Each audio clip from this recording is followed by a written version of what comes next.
उस 35 साल के आदमी को 14 साल की लड़की से बेइंतहा प्यार था और उस 14 साल की लड़की को भी उस 35 साल के आदमी से प्यार था और ये दोनों आपस में संबंध भी बनाया करते थे और इन दोनों की बहुत अच्छी चल रही थी। लेकिन एक दिन क्या होता है, इस 35 साल के आदमी को इस 14 साल की लड़की का कत्ल करना पड़ता है और ये सोचता है कि शायद ये पकड़ा नहीं जाएगा, लेकिन पकड़ लिया गया। अब दोस्तों, ये आदमी आखिर इस 14 साल की लड़की का कत्ल क्यों करता है? क्योंकि ये अपने सभी दोस्तों को बताता है कि देखो, ये 14 साल की लड़की है, कितनी कम उम्र की लड़की है और ये मुझसे प्यार करती है। और जो आदमी था 35 साल का, वो पहले से ही शादीशुदा था। अब दोस्तों, सोचने वाली बात ये है कि आखिर उस छोटी सी बच्ची, मैं आपको बताना चाहूँगा 14 साल की वो लड़की होती है, वो बच्ची ही होती है। उस छोटी सी बच्ची को इन सारी चीज़ों के बारे में इतनी नॉलेज कैसे हो गई कि वो शारीरिक संबंध बना सके और इस उम्र के अधेड़ आदमी से प्यार कर सके दोस्तों। और आखिरकार इस बच्ची का कत्ल भी हो जाता है। आखिर ऐसा क्या हुआ था, इस 35 साल के आदमी ने इस 14 साल की लड़की का कत्ल किया तो क्यों किया? आज की कहानी से हम यही जानना चाहेंगे। दोस्तों, चैनल पे अगर आप नए हैं तो चैनल को सब्सक्राइब कर दीजिए ताकि रोजाना शाम को मैं आपके लिए 8 बजे एक सच्ची घटना की कहानी लेकर आ सकूं। इसीलिए चैनल को भी सब्सक्राइब कीजिए। नमस्कार दोस्तों, मैं गौरव शर्मा और आप देख रहे हैं गौरव शर्मा सफ़र।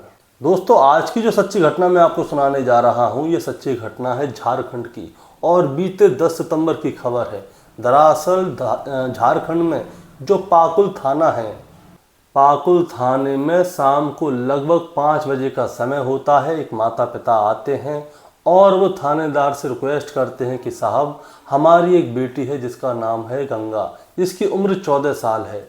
वो हमारे साथ सुबह पहाड़ियों पर ऊपर गई थी, जंगल के रास्ते जहाँ पर कि हमारी खेती है, और वो उसके बाद में वहाँ से अकेली घर पे आई थी, लेकिन अभी तक वो घर पे नहीं पहुँची। अब शाम को 5 बज गए हैं लेकिन अभी तक वो घर पे नहीं पहुँची। हमें बहुत डर लग रहा है क्योंकि जो खेत से घर तक का रास्ता है वो जंगल का है और अब तक हमारी बेटी घर नहीं आई। तो जो थानेदार होता है वो कहता है कि आप थोड़ा वेट कीजिए। होता क्या है, कभी कभी बच्चियाँ खेलने के लिए चली जाती हैं, अपनी सहेलियों के साथ चली जाती हैं, क्या पता उनके घर पे गई हों। आप ऐसा करो, थोड़ा इंतज़ार करो, बच्ची आ जाएगी घर पे। वो कहते हैं कि साहब, ऐसा नहीं है, हमारी बेटी गंगा जब भी खेत से घर पे जाती है वो टाइम से घर पहुंच जाती है, लेकिन आज पता नहीं क्या हुआ, गंगा घर पर नहीं पहुंची। तो पुलिस वाले क्या कहते हैं कि थोड़ी देर रुको, हम थोड़ा इंतज़ार करेंगे, अगर गंगा आ जाती है तो ठीक है, अगर नहीं आती तो हम ढूंढने के लिए जाएंगे। अब दोस्तों, शाम गुजर जाती है और रात आती है लेकिन गंगा घर नहीं आती। अब पुलिस वाले क्या करते हैं, एक टीम को भेजते हैं उनके खेत की ओर, जो कि जंगल में होकर रास्ता होता है। तो पुलिस क्या करती है, चप्पे चप्पे को अच्छी तरह से छानती हुई जाती है कि क्या पता कहीं पे गंगा मिल जाए। आवाज़ देते हुए जाते हैं सब जगह, लेकिन गंगा उनको कहीं नहीं मिलती। अब पुलिस वापस आ जाती है और दूसरा दिन आता है 11 सितंबर का। अब पुलिस क्या करती है, गांव में लोगों से पूछताछ करना शुरू करती है। गंगा के माता पिता अड़ोस पड़ोस में देखने जाते हैं, कहीं ऐसा तो नहीं है कि गंगा किसी सहेली के घर पे सो गई हो, लेकिन किसी को भी गंगा नहीं मिलती। अब दोस्तों, दिन गुजरने लगते हैं। 10 तारीख को गंगा खोई थी और उसके माता पिता जगह जगह ढूंढते हैं, पुलिस वाले भी ढूंढते हैं। आखिरकार दिन बीतते जाते हैं और 10 तारीख से 16 तारीख आ जाती है। अब क्या होता है, जंगल के उसी रास्ते से जब लोग गुजर रहे होते हैं तो वहाँ पे लोगों को एक अजीब सी बदबू आती है। अब जैसे ही बदबू आती है तो लोग क्या करते हैं, उस ओर जाते हैं कि ये बदबू कहाँ से आ रही है। अब जैसे ही वहाँ पे जाकर देखते हैं तो उन्हें वहाँ पे एक लड़की की लाश दिखाई देती है। उस लड़की के ऊपर एक भी कपड़ा नहीं था और वो बॉडी पूरी तरह से सड़ गल गई थी और जंगल के जानवरों ने उस बॉडी को खा लिया था। अब तुरंत ही पुलिस को बुलाया जाता है कि यहाँ पर एक लड़की की लाश पाई गई है। तो तुरंत पुलिस मौका वारदात पर पहुँचती है और वहाँ पर जाके देखती है कि एक बच्ची पड़ी हुई है जिसके शरीर पे एक भी कपड़ा नहीं है, जानवरों ने उसको खाया हुआ है और वो बिल्कुल बेकार हालत में पड़ी हुई है, जिसमें से कि बहुत ज़्यादा बदबू आ रही है। अब क्या होता है दोस्तों, तुरंत पुलिस क्या करती है, आसपास के थानों में सर्कुलेट करती है कि यहाँ पर किसी बच्ची के खोने की कोई गुमशुदगी की कोई रिपोर्ट तो नहीं है। तो पता चलता है कि यहाँ पर एक 14 साल की बच्ची गुमशुदा है जिसका नाम गंगा है।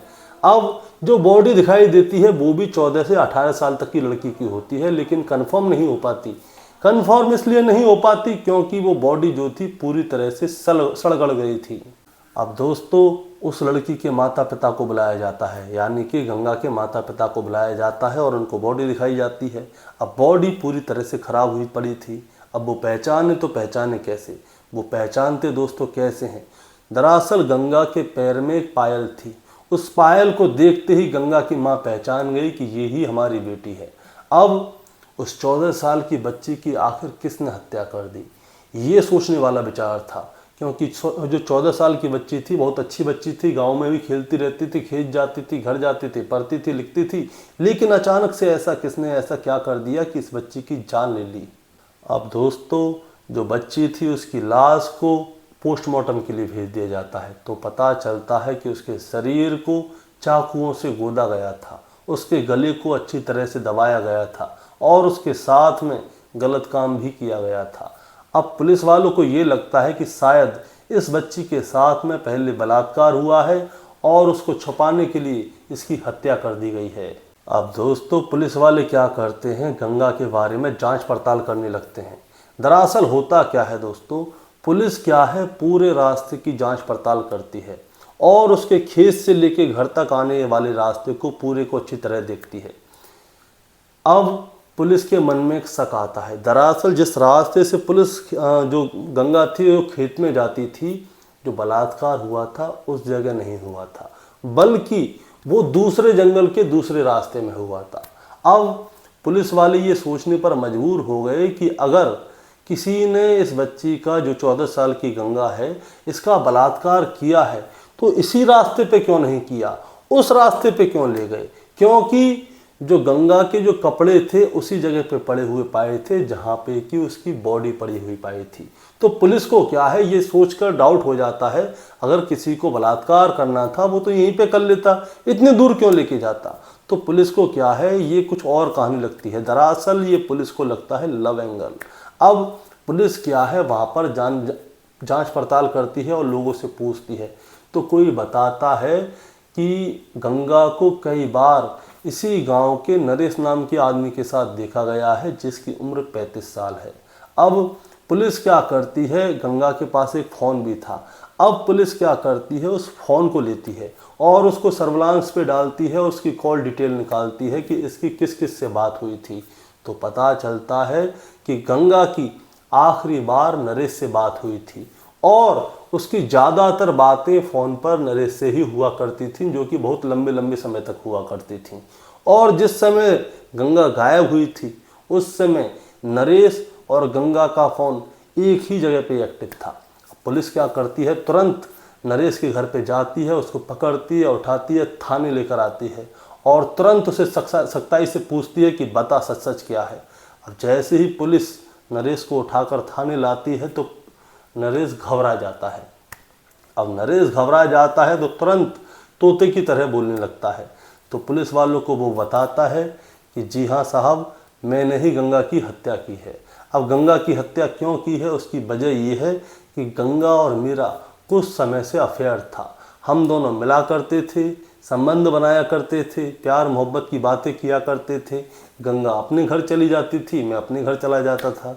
मेरी एक पत्नी भी है, मैं शादीशुदा हूँ और मैंने जो गंगा को पटाया था वो सिर्फ मज़े के लिए पटाया था, टाइम पास के लिए पटाया था। लेकिन क्या होता है, धीरे धीरे करके जो गंगा थी वो मेरे सर पे चढ़ने लग गई। वो मेरे से कहती है कि तुम अपनी पत्नी को तलाक दे दो और तुम मेरे साथ रहो, मुझसे शादी कर लो।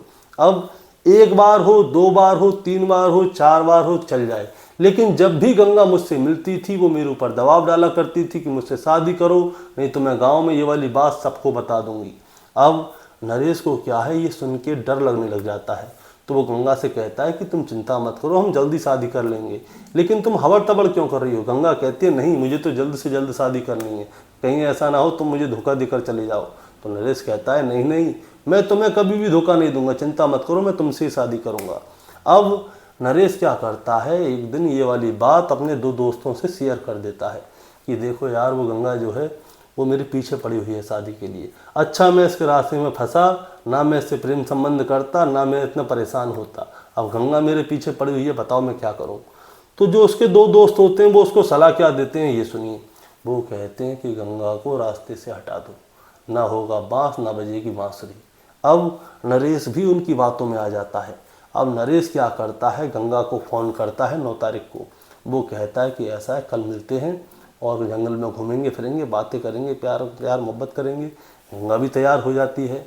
अब गंगा जो है अपनी माता पिता के साथ में खेत पे जाती है और वहाँ से कोई बहाना बना के निकल जाती है कि मैं घर जा रही हूँ।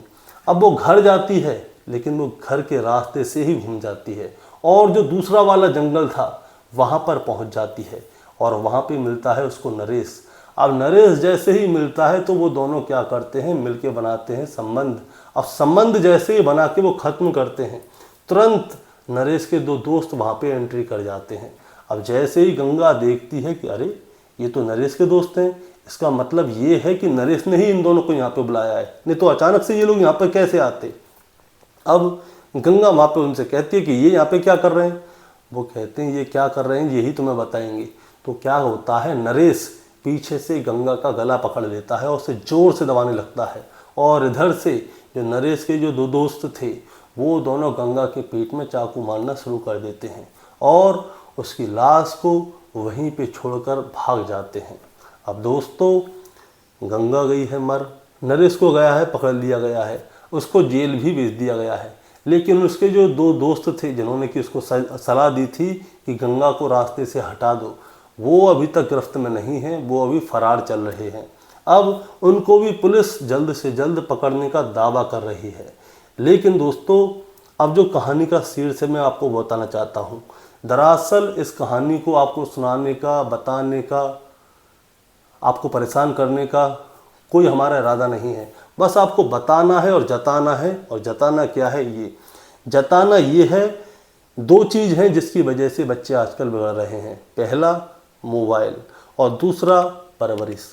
दरअसल गंगा के पास में एक मोबाइल था, वो मोबाइल में क्या कर रही है क्या नहीं कर रही ये किसी को नहीं पता। दरअसल माता पिता क्या करते हैं, मोबाइल दिला देते हैं और जो करना है करते रहो और वो अपने काम में फ्री, बच्चे भी उनको परेशान नहीं कर रहे और माता पिता भी फ्री हैं। लेकिन ये फ्री होना उनके लिए बहुत ज़्यादा कष्टदायक भी साबित होता है कभी कभी, जैसे कि गंगा के लिए। अब मोबाइल की बात हो गई, अब आ जाते हैं संगति पे। दरअसल बच्चे जो चीज़ बचपन से देखते हैं वही चीज़ वो भी प्ले करते हैं। अब बच्चों के सामने गलत चीज़ आएंगी तो बच्चे भी गलत करेंगे, क्योंकि 14 साल की उम्र में ही गंगा ये सारी चीज़ें कैसे सीख गई। ये उसके माता पिता को उसके ऊपर नज़र रखनी थी कि उसकी फ्रेंड्स कैसी हैं, उसकी दोस्त कैसी है, कहाँ जा रही हैं, कहाँ आ रही हैं, किससे मिल रही हैं, क्या कर रही हैं। ये सारी चीज़ें माता पिता को अपने बच्चों के ऊपर देखनी चाहिए। आपके घर में बहन है, बेटी है, चाहे कोई भी है, चाहे बहू है, चाहे कोई भी है, उन सब के ऊपर नज़र रखिए कि उनकी संगति कैसी है। अगर संगति अच्छी होगी तो वो भी अच्छी ही होंगी, अगर संगति कहीं पे गलत हुई तो वो बहुत ज़्यादा गलत हो जाएंगी। मैं बताता हूँ, एक लड़की थी जो कि देखने में इतनी शरीफ थी कि पूछो मत, उसकी तारीफ़ जगह जगह पे होती थी। अब जगह जगह पे तारीफ़ होती थी तो एक दिन मैं ऐसे गया था घूमने के लिए। अब जैसे ही मैं घूमने के लिए गया तो वहाँ पे एक लड़का बैठा हुआ था और वो था उसका आशिक। अब उसका आशिक था, उसे मैं नहीं जानता, वो अपनी किसी और टीम के साथ था और वो, लेकिन उस लड़की को मैं जानता था। अब वो लड़का क्या है, अपनी सहेली अपने दोस्तों के साथ बैठा हुआ और अपने दोस्तों को सारी बातें बता रहा था कि वो उसके साथ क्या क्या करता है और लड़की क्या क्या करती है। हम किसी की सूरत से उसकी सीरत को नहीं नाप सकते दोस्तों। वो लड़की देखने में बहुत शरीफ थी, कभी बोलती हुई नहीं देखी थी, लेकिन ये लड़का उन दोस्तों को उसके फ़ोटो दिखा रहा था। कुछ भी हो सकता है दुनिया में। दोस्तों, आपका क्या कहना है इस कहानी के बारे में, आप ज़रा हमें कमेंट में बताइए। चैनल पे नए हैं तो सब्सक्राइब करके जाइए ताकि रोज़ाना शाम को 8 बजे मैं आपके लिए एक ऐसी ही सच्ची घटना की कहानी लेकर आ सकूं। नमस्कार।